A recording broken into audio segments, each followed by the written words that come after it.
Hello, good morning. My name's Dr. Ross Perry. I'm doing a live Instacast for Fit and Well, and the topic today is skin cancer and how to check your moles. Obviously, given the weather at the moment, we're right in the middle of a lovely heat wave. And with regard to that, I think obviously people now get more concerned about, how to check their moles, what to look for, and concerns really about what they should be doing in this sort of weather. I think I should start with trying to give people a glossary of skin cancer so that they have a better understanding of what they're really looking for, rather than just saying, well, is it a mole I need to be looking at, or is it some sort of lesion on my skin that is changing? What is a mole really versus a spot or a pimple or something that's not gone or stayed there a bit longer than it should have done. So I'll just give you some basic overall facts. Then we'll go through the specifics of each type of skin cancer that there are. And really then the main thing really is to how to check your moles, what to look for, what are the basics that you need to take away from this so that you can just protect yourself. So an overall glossary, there are two types of skin cancer which most people don't really know about. So there's the melanoma skin cancer. So this is the one that's the most commonly talked about, and this is the type of skin cancer that's really a mole. So it's often most of us have moles. They're often flat, they can be raised, they often have a little bit of colour to them, often light browns, occasionally dark browns. And it's these types of moles that we're worried about that have the potential to change. And if they change, they can turn into what we call a melanoma. Now, this is a skin cancer that unfortunately has the more aggressive format to it. But the good news is that obviously if it's caught early, it's treatable. And so that's the premise of today really, is that the awareness of an individual, you need to just self-check yourself. That's the basic. All I want people to take home from today is just to be aware of your skin, be aware of the moles that you have. And even if you're not particularly confident in looking at moles and so forth, it's just having that ability to be able to find anything that's changed or anything that's new. So we have melanoma skin cancer, that is the one that unfortunately is the more aggressive type. We then also have non-melanoma skin cancer, and that is basically a skin cancer that is not really a mole as such. It's more an irritated lesion, a little red spot or bump that doesn't tend to heal or go away. And that's a less aggressive form. Now, with melanomas, the risk factors for those are generally, obviously, as we increase in our age, if you have a family history of melanoma, if you have lots of moles, if you are a fair skin type. So those are your risk factors for developing a melanoma. Now, you may have all of those and you'll never get a melanoma, and you may have none of those risk factors and yet you still may get a melanoma. So no one is free of that risk, basically. So it's not a case of saying, well, I'm an individual who looks after my skin, I never get sunburned, I'm not in that risk group. I'm afraid you are. Anybody with any everybody has a risk factor. So what we're looking for melanoma types of skin cancers are an ugly duckling mole. So basically it's the mole that stands out. It's the mole that looks completely different from all your other moles.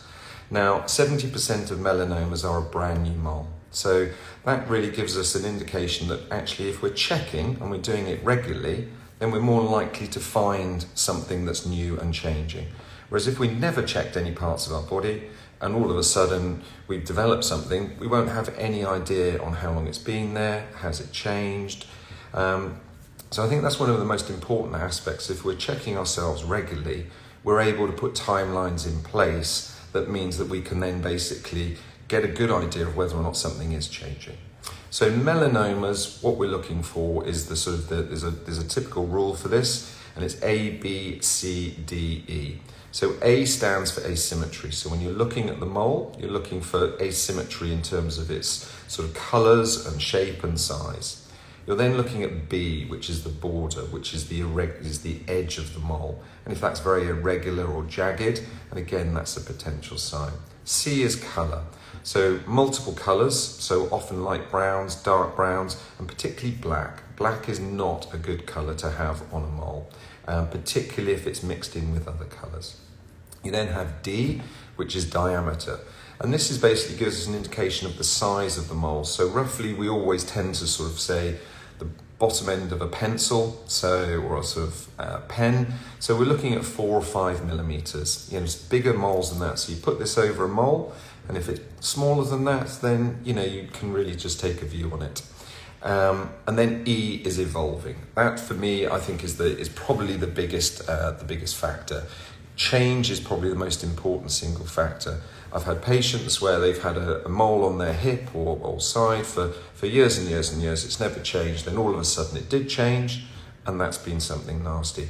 Whereas also I had patients who 3 months ago didn't have a mole, and then all of a sudden they've got a black dark mole that's bigger than the tip of a pencil, and all of a sudden, again, that can be concerning.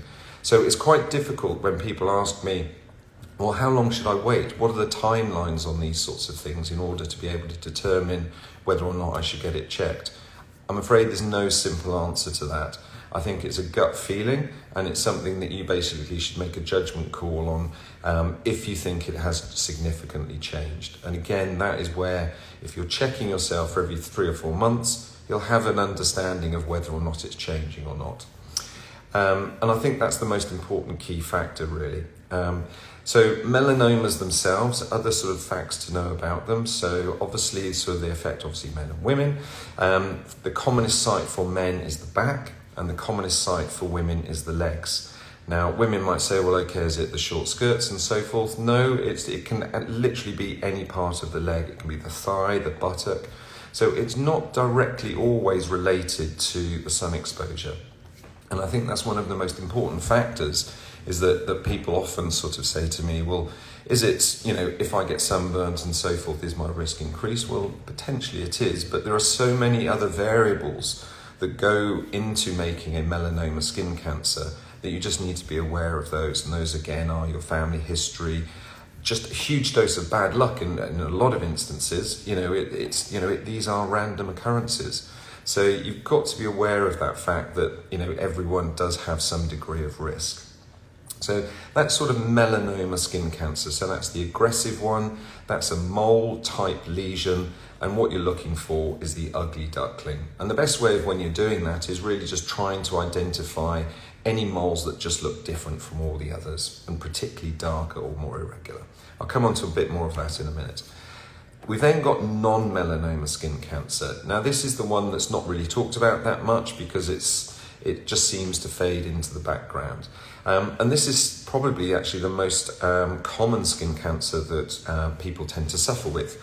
And it's one that is due to really chronic sort of sun exposure, high episodes of blistering sunburn, but also it's one that we tend to get as we get older. And these are more commonly on the face, the shoulders, the chest, the arms, certainly where you've had areas of sun exposure and so forth.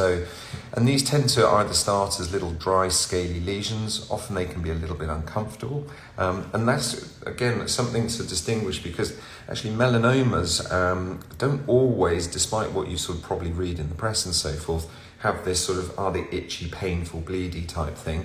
That's not really associated with melanomas per se. It's more commonly associated with the non-melanoma skin cancer. So these tend to be a bit more itchy, can be a little bit bleedy, particularly if they're scabby or dry or irritated if you scratch them. But also the distinguishing factor is sometimes they are just a little bit painful and a little bit uncomfortable. And that can be, a sort of a sign that it's, rather than it just being a sort of a dry patch of skin, like a bit of eczema or a bit of dermatitis, that if it's persistent and it waxes and wanes and it comes and goes, but then becomes more persistent over time, and it's potentially just a little bit sore, then that's something that you're sort of wanting to sort of maybe potentially get checked. They can also form into little lumps and bumps or ulcerate. And again, those are when they start to progress and get a little bit more advanced in their nature. Now, in terms of, what do you do as an individual for both of these types of skin cancer and how to check them? The simple by every 2 months or so, making a concerted effort to look everywhere. And the reason for doing that is because certainly for the melanomas, they're indiscriminate on the body site that they occur on. So, for instance, Bob Marley, he had a melanoma that was on his toenail, believe it or not, and everyone just assumed it was just a bruise, and unfortunately it was an aggressive form of melanoma. So it gives you an indication there that, even on your toenails, soles of your feet, back of your buttocks area, pretty much any sort of area is prone to possibly developing a melanoma. So with that in mind, ultimately what you're wanting to do is to basically stand in front of the mirror. Ideally, if you have a partner, then it's often quite good to do it together. And you can then basically get an understanding of what's normal and what's abnormal. And you're really just checking head, shoulders, the backs of the arms, inner parts of the thighs, backs of the thighs, back of the knee. And often it's best to do it after you've just had a shower, or you're sort of in your underwear, just so you're not missing any obvious areas. And again, looking between your toes, occasionally sort of on the soles of your feet. And if you do that every 2 or 3 months, you will basically draw a line in the sand as to where your moles are looking like. And hopefully, we're all pretty good at looking after ourselves. If you're doing that relatively regularly and relatively frequently, you'll have a very good understanding for any change that you may or may not see. Now, it is normal to develop more moles as we get older, because this is the other thing. What's an abnormal mole versus a normal mole? And often it's very difficult for the layman to be able to distinguish that. And as doctors, we're not asking you to sort of, look at these moles and come out with specific diagnoses and so forth. It's just to give us a bit of a history, and come and see us when you've got a slight concern, because it's much better that you come in and we sort of reassure you, rather than, maybe missing a potential opportunity to catch things a bit earlier. So I would always advocate that if in doubt, get it checked out is a sort of a good way of sort of thinking about these types of things. But in terms of how you compare your moles, a good way of doing it is obviously looking at a body part. So on your arm, for instance, you'll be looking up and down your arm, and you'll want to be checking and comparing the moles on the arm. Now, if you don't have any moles, then it's easy, and it's a relatively straightforward process in terms of seeing whether or not you've got a mole or not. But if you do have lots of moles, then I appreciate it can be quite difficult. And really, again, you're looking for something that's relatively barn door obvious in terms of change or discrepancy compared to sort of other moles. I often have patients saying, well, look, it's a little bit browner, this one, it's a tiny, tiny little bit irregular. But they're often sometimes looking too closely at them, because the difference isn't that great. The difference often sometimes needs to be fairly stark for most people. And I think that's a sort of a good understanding that if you have an obvious difference in the moles, then that's the time to come and see the doctor. So I don't try too hard to look for things, because if a mole is abnormal, it will look abnormal. So you don't need to worry too much in that respect. And what I would suggest is, doing it as often as you can. And once you, if you do have a concern, then, obviously with the technology that we've got nowadays, you can take a photo of it. That's the beauty of camera phones nowadays. The accuracy and the storage facilities and so forth mean that actually take a photo of it, maybe even put a little ruler or something underneath it so you've got a rough idea of its size, and you can then just monitor it. There are plenty of apps out there, most of which are free or cost a couple of pounds, that you can actually put them into a sort of catalogue and you can just monitor them. So again, with the sort of the advances of sort of camera phones and modern technology, ultimately means that we can sort of quite happily monitor these sorts of things. So in terms of looking at yourself overall, so we've now done a full body mole check. So you've compared all your moles, and what you should do if you do find one that's that's atypical or even sort of just slightly worried about, then I think it is appropriate that you go and see your doctor. Often nowadays with COVID and the pandemic and so forth, it is often quite difficult to go and see your doctor. Again, hence you could possibly, depending on the access that you have, email them in a photo. And I think sometimes that is helpful as a primary sort of screening tool. Obviously, it's not super specific, But also sometimes I think if you are in a high risk group, you have a family history, you have lots of moles, and you do have, episodes in the history of, in your past history of sunburn and so forth, then I think it would often be worthwhile then just going and having a face-to-face and visiting them in person. Just because they'll be able to sort of have a look at all of you, just in case there are certain areas that you may have missed, or maybe that's the mole that you've come in with, but actually there may be other moles that are a bit more of concern. And I think with regard to sort of skin cancer, we just need to be careful, but we don't need to be paranoid about it. I think it's one of those things that as long as we're sensible, then, obviously with sunburn, things like that, sunburn is a risk factor, and you need to have a lifestyle that's sensible. So if you are fair-skinned and you burn, trying to get a tan is not really the most sensible option, because it's going to just not really happen. You'll be a bit red for a few days, you may even blister and peel, and then you'll be back to square one. So going through that whole process, really just to get a tiny bit of a tan, is probably not the most sensible option. So I think know your risk profile is with regard to sun exposure and so forth, because if you're fair-skinned, then you need to wear sunblock. It's as simple as that. The higher factor, the better. Now, when you're applying sunblocks, the rule of thumb is really make sure you apply it before you actually go into the sun, because there's always the small risk that it's not going to work in time before you get sun exposure. The tip I often like to sort of say is basically, obviously do the washing and so forth, put a moisturising cream on first, just because some sunblocks are a little bit irritant.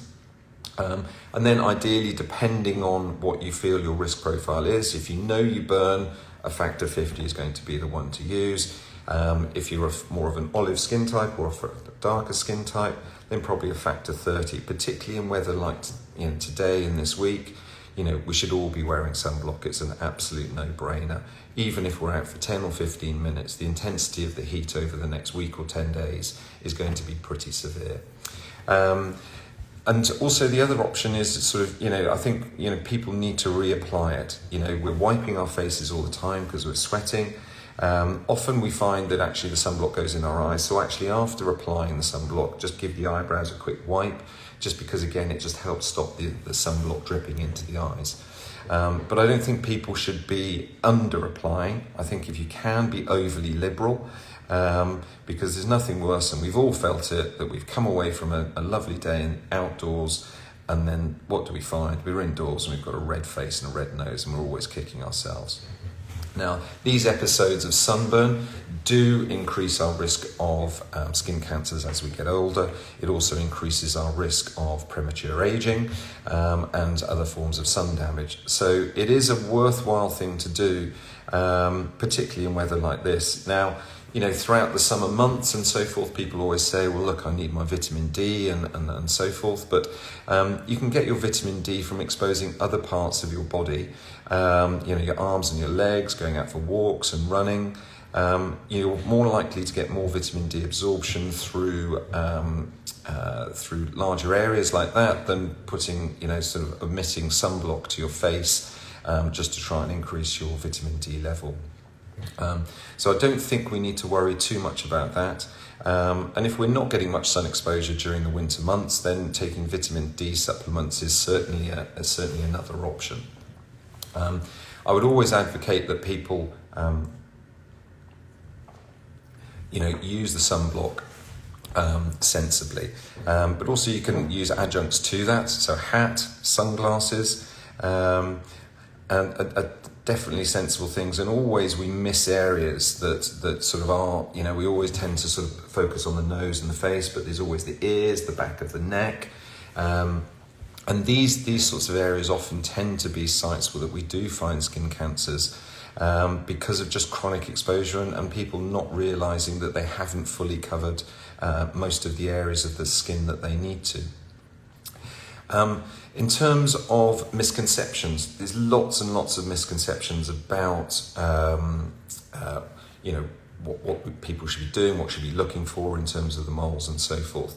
I think one of the biggest misconceptions I always find patients coming in going, "Oh, doctor, I've never been sunburnt in my life. I live in South Wales. We never see any sun." But unfortunately, that may be the case, but there is still a risk of melanoma. So you are still an individual that still needs to check your moles. And in terms of people with different skin types, again, if you have a darker skin type, you still have risks of melanoma. In darker skin types, particularly sort of black skin, what I talked about earlier with Bob Marley having a melanoma on his toe. So these are sort of very rare melanomas, but they do occur in darker skin types. And so if you do find a sort of a dark sort of line or a streak in your toe, or sometimes even in your nail on your hand, that's not from a result of trauma, then again, these should be checked out. And often they can start as just a little mark at the back of the nail, and then often they can turn into a little line that goes through the nail. So it's a rare one, but it's something to be aware of. And, again, not many people know that, they've sort of, that is a potential risk. I can get a melanoma on my nail. But it does happen. And unfortunately, I've had one or two colleagues who found melanomas like that because they've always been falsely reassured by other people that it's either a bruise or some other discoloration of the nail. So always just have that at the back of your mind if you do have some oddity on your nail, certainly if it's been long-standing and it hasn't really and it's potentially growing. So that would be just another sort of anecdotal sort of case to think about. In terms of overall, I think, I talked earlier about people and their moles, and obviously as we get older, we develop more moles. Now, that is quite normal, so I don't think you need to be sort of running scared if you develop more moles, because that's a natural progression of life. And some of us with our family history will already start off with lots of moles, and they will then potentially progress to having more. But also if we're in our 20s and 30s and we don't have that many, then there's almost a likelihood that you will develop some. But what you're looking for is that one mole that's racing ahead of all the others. So it's just looking darker, changing quicker. And often when we develop the moles, they tend to get to about 3 or 4 millimeters. They're a little bit light brown, sometimes a little bit darker brown. And then that's the sort of one that will probably stay like that. But it's that one that then potentially progresses into changing, getting darker, more irregular. That's the sort of mole that you're tending to want to look for. And I think in terms of overall risk profiles, I think, obviously in Britain, we're getting more and more warm weather. We're travelling more, so we're going away and we're having a lot more sun exposure. But overall, there is good news that we are finding melanoma a lot more earlier on in the because of patient awareness. And I think if you do have moles that are concerning or you're worried about, then certainly it's worthwhile getting checked. I'm not sure if there's much more to say on the topic really, other than I think you just need to be careful, vigilant. And I think the take-home message is really just to keep checking and do it regularly. Just get it into a sort of routine so that you know that you basically got that coming up, and you can then basically spot any change. I think those are probably the most important factors to take home. We'll be posting this video onto the Fit and Well IGTV afterwards, and it'll all be posted onto YouTube as well. So I'm hoping that you found that all very useful, and enjoy the sun, but be safe. All right, thank you.